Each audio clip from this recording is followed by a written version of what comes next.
Ак мөңгүлүү аска золоталалар. Элибиздин жаны менен барабар. Сасыз кылып ала тоосун мекенбиз. Сакып келди биздин ата бабалар.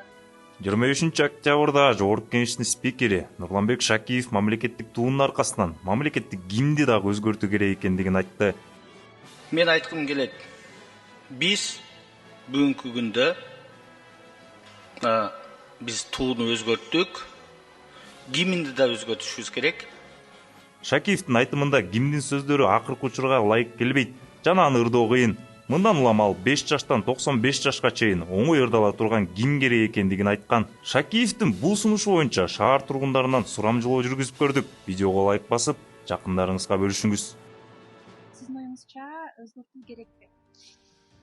Эми кандай деп айтсам, буну мен популизм сыяктуу деп ойлойм, анткени булар биздин Кыргыздын тарыхына ушинтип чоң өзгөрүүлөр менен флаг, герб, гимн анан көп нерсени баштайт.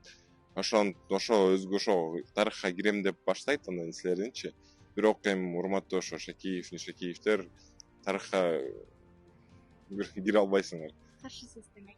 Албетте каршымын. Кимди өзүңүз билесизби? Албетте.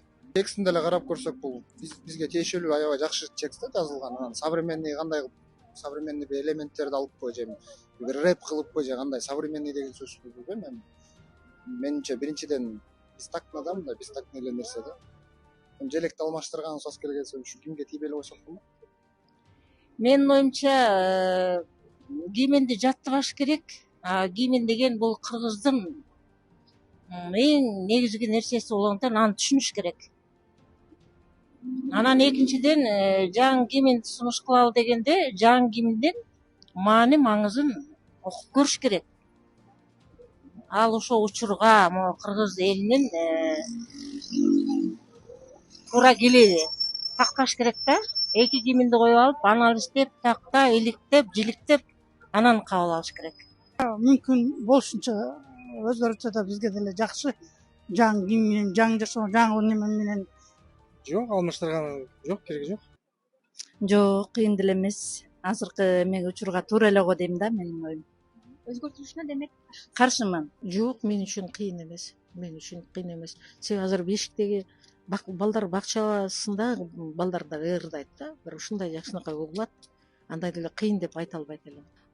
Негизи менин оюмча гимн бул ошол эгемендүүлүк алган жылыбызда чыгарылган гимн бул ошол биздин кандай десем сезимибизге же аң сезимге ошол эгемендүүлүк алган жана эркиндикке чыккан учурубуз менен аябай ассоциация болуп калган да. Демек ошол эгерде бүгүнкү күндө ошол гимнди алмаштырсак, демек ошол эгемендүүлүккө чыккан жылыбыздагы эркиндик, аң сезим, бактылуулук, жыргачылык ошо менен бирге кетип калчудай же ошонун кадыр баркыны билбегендей сезилет деп ойлойм. А сиздин бул боюнча пикириңиз кандай? Комментарий калтырыңыз.